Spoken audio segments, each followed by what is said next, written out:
If you want to host a Minecraft server and let friends or other players join from outside your local network, you need to set up port forwarding. Today, I'm going to show you how to port forward your Minecraft server for any version.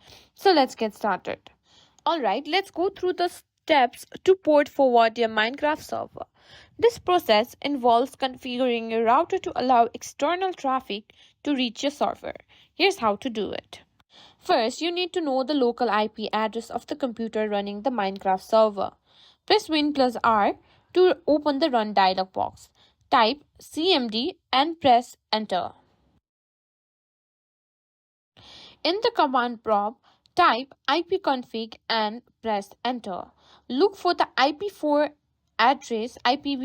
address under your network connection. This is your local IP address.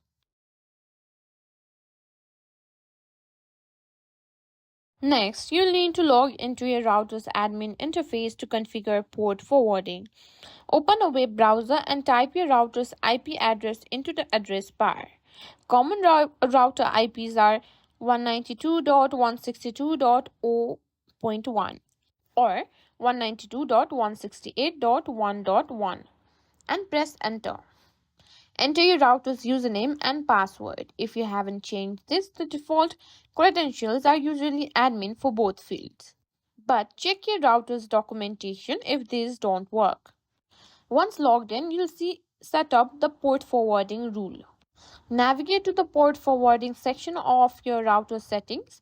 This may be under sections like advanced security or NAT forwarding, depending on your router model. Then click on add new or create rule to set up a new port forwarding entry. Enter the following details for your rule: Minecraft, service name Minecraft or any name you prefer, external port 25565, default port for Minecraft, change if needed. Internal IP address is enter the local IP address you found earlier. Internal port is 25565 and protocol is TCP/UDP. Save or apply the rule. Here are a few additional tips to ensure everything runs smoothly. Consider setting a static IP address for your Minecraft server PC to avoid IP changes that can break your port forwarding setup. And that's it. You've successfully set up your forwarded your Minecraft server, allowing players from outside your local networks to connect. If you run into any issues or have questions, drop a comment below. And if you found this video helpful, don't forget to like, share, and subscribe to our channel.